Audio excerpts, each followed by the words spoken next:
John Bulmer was one of the most important photojournalists this country has ever produced. His work for the Sunday Times magazine in the 1960s showed how this country could be seen in colour. John Bulmer, we're sitting here in your wonderful house just outside Hereford. Just tell us about your family and your connection to the Bulmers. Well, I was brought up in Hereford in the countryside amongst apple orchards and things because my father made cider, and it was expected that I would go into the family business, but it wasn't to be. And then somebody gave me a box brownie.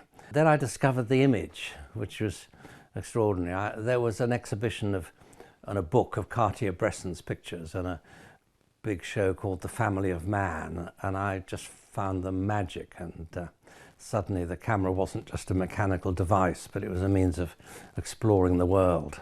And then you go off to Cambridge after school.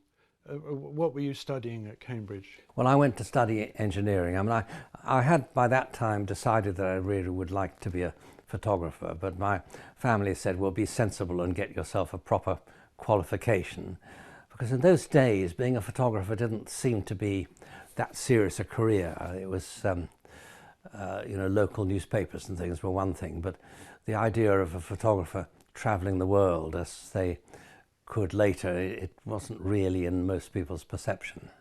I started to do stories whilst I was at Cambridge for magazines. I became the local unofficial stringer for the Daily Express newspaper. And then I did a story on the night climbers of Cambridge. That's the students who climbed up the buildings at night. And we sold it to Life magazine. And that was, you know, a great coup at the time. So not a bad start. It was a good start, but the authorities weren't so pleased, although I hadn't, you know, I tried to hide it, but became obvious that I wasn't doing my studies, and so they threw me out. How did you make the leap from the Daily Express, which was a lively time in Fleet Street in those days, to magazines? What gave you the entry into magazines? Well, I was able to work part-time for the Daily Express, so that gave me the chance to work for other magazines as well, which were just starting in those days. There was Queen magazine and Town magazine, and Town fortunately gave me the opportunity to go north for the first time. They gave me some commissions in the North and the Midlands, which were a wonderful opportunity at that time. So you go up north, you shoot your stories in black and white, and yet you're well known for your colour work in the North. How did that come about? Well, in 1962, the Sunday Times produced their first colour magazine, and that was the first time that anybody really in Britain, or really mostly in the world, had used colour for photojournalism. And although the magazine wasn't 100% colour, it had mixed pages, they still did what I'd call decisive moment photographs in colour, which was quite a new experience. And it was interesting because the photographers who were around, people who'd worked for Picture Post and so on, they were not used to working in colour, and we all considered it quite difficult at the time because people were scared, weren't they, of using yes, colour film was slow, the exposure latitude was very poor, you had to be spot on with your exposure, and the other thing, of course, is that there are too many elements in the world. Photography of all kinds is a form of abstraction. You know, if the world's a cluttered place, and you have to get rid of extraneous things. But you're very keen on this, aren't you? In nearly all of your work, you'd like to take stuff out of pictures. Well, I think a lot of photographs, the world is too cluttered, and a lot of photographs are too cluttered, so it's a simplification process to some extent. Now, if you're posing something and setting it up in a studio, that's very easy. You put in what you want. But if you're photographing, you know, people in the real world, you find that there's something in the corner of the picture that takes your eye off the ball, as you might say. And if it's in colour, it's worse than if it's in black and white. But you weren't trying to make the North look grim. You weren't No, conscious I mean, of I that. was trying to make it beautiful in its way, and to try and get across the character of the people, which I loved. It was, you know, it was quite an eye-opener. I found it. I loved the place. And the picture from that shoot, if you like, or those shoots, led to the cover of your book, The North. That's right, yes. That beautiful picture of the girl with the rollers, eating her chips, looking slightly wary at you. I mean, tell me just about how you got that on that day, that picture. Well, I was driving around in the car and I saw an area that looked interesting, so I stopped and jumped out, and there were two girls the other side of the bridge. It was in Yorkshire at Ealand, and the girl had curlers in her hair, so I watched her, and as they walked towards me, I sort of took one photograph as a tester, and then as they got closer I pretended to be photographing the building across the road, and then at the very last minute picked the camera up and took them as they walked towards me. Can you tell us a little bit more about your adventures in Ethiopia? Well, Ethiopia is a wonderful place. The first time I went there, all of 3 of the colour supplements were commissioned stories on Ethiopia with different photographers. The reason was that the Queen was going there on a state visit, and Ethiopia was unusual in that it wasn't part of the Commonwealth. It had never been colonised, and it was very unknown, really. So I arrived in Addis to do my story for the Sunday Times. I only had I had about 10 days available before I had to be back. And when I arrived was I met a friend of mine who was photographing for the Telegraph, and he'd been there for 6 weeks, and they'd taken him all over the country in a sort of tour for journalists, and we went out to dinner together. And the first thing he said was, "John, you're wasting your time. You might as well go home. The people here, they see a camera and they run a mile. You're wasting your time. You just better take the first plane home." So I went back to the hotel and had rather a sleepless night. And I came to the conclusion that if people in all these tourist resorts he'd been to ran a mile when they saw a camera, then the only solution was to go somewhere which was so wild that they didn't know what a camera was. So I set off the next day. I hired a car and a driver and went to the middle of nowhere, and then hired a couple of mules and set off into the bush. And I found that nobody was worried about a camera because they didn't know what it was, and they actually came to look and see what was going on. So that I found in the end, thank goodness, I got more good pictures from 2 or 3 days on my mule than my colleague got in 6 weeks on a conducted tour. Tell me about Pembridge and how you got involved in that village. Well, I think much later this was, in the mid-60s, I was asked by the Sunday Times to do a story on a life in a sort of quintessential English village. And they'd sent researchers around to pick the perfect village, and by some chance they'd come up with the village of Pembridge, which is only about 10 miles from where I was brought up. So it was familiar territory.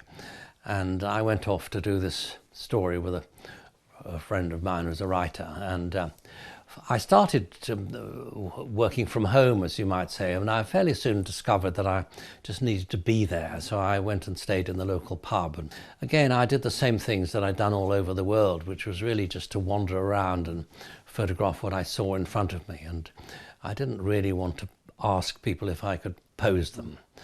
But it did come together quite well, and it became an 8-page story, I think, in the Sunday Times. And recently, because of local demand, I actually published a book of it too. Oh, well done. Going back a long way. But it was rare for me to actually work near home. I'd spent 90% of my time working overseas. You have another story about in Kenya. Tell us about that.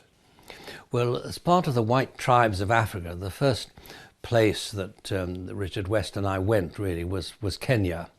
And they had just had independence, but we went up to the sort of Happy Valley area up near Nanyuki, I think it was, and asked about, and it turned out there was a wedding going on, and the people were very friendly immediately and invited us to come and stay and things. And it was really like something out of history. The whole society was like a sort of time capsule. I suppose being a wedding, people were showing off a bit and strutting their stuff, and probably had a few drinks. So, well, they were just, it was just a few decades earlier than the equivalent in Britain. It was like a time machine in a way. Wow. That's what you're there to do, is record it, isn't it? And, that's right. And it yes. paid off. While you're in America, you're actually shot at Tell us about that. Where were you shot at? Well, I did a couple of stories in East Kentucky and East Tennessee, and on sort of white poverty and those kinds of subjects. And I remember in one area of, I think it was East Tennessee, we'd been photographing some people who were called Melungeons. The Melungeons themselves weren't too keen on being photographed. And I remember once photographing some old man with a tobacco stick walking down a track, and when he got down to the road, he was very aggressive and demanded my film. So I did the old photographer's conjuring trick and gave him a blank roll and just got in my car, and he said, "Wait there." And he went back into his house, and I didn't wait. I jumped in the car, and as I drove off, he came out of his house with a shotgun and fired at the back of the, put some pellets in the back of the car. Good. So it just shows you never quite know in America what's going to happen. The magazine also then sent you to Korea. Tell us a little bit about what happened to you in Korea. Well, that was a lot later. That was in the early 70s. And it was actually the last story I did with the Sunday Times. They were beginning to move more lifestyle. But eventually I did get to North Korea, and it was a real nightmare place. Nobody was able to do anything casually. Everybody seemed to be marching around in a formal way, and the only pictures I got of anything a bit sort of normal, like somebody cleaning the streets, was by taking them out of a lavatory window when the minder couldn't see me. But it was a pretty extraordinary place to be. There's a very, very strong photograph behind you, taken, as you told me, in New Guinea. Yes. Tell us about that. Well, I went up to Mount Hagen, and there were very, very few Europeans there. I think there was a district officer and an airline man, and the district officer had offered to take me to a courting ceremony that he'd heard was taking place.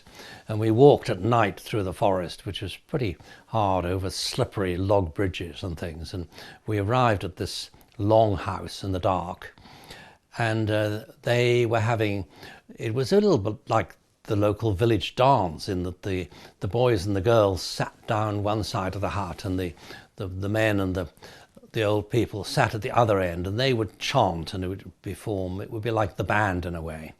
And when they started to chant, the boys and the girls, they would turn and start swaying in time to the music with each other, and then eventually they would put their foreheads together and swing. It was called a head turning ceremony, and this is a wonderful image, but I had a nightmare as to how to actually photograph it, because it was completely black inside the hut. The ceiling was coated with soot from the open fire, and although I did have a flash, I hated flash on the camera, so I wanted to bounce the flash off the ceiling. But as it was black, it wasn't really going to work. So I had a brainwave of getting some banana leaves, which I went outside and got a couple of banana leaves and tucked them into the rafters. And I was able to bounce my flash on the rafters and capture this image of the head turning ceremony, which I found touches, because the girl who was left out was clearly feeling jealous as heck. And Yeah. anyway, the thing went on for the evening, and then when they'd finished, the next day probably the parents would get together and discuss bride prices. Tell us about your experience on the French Lieutenant's Woman.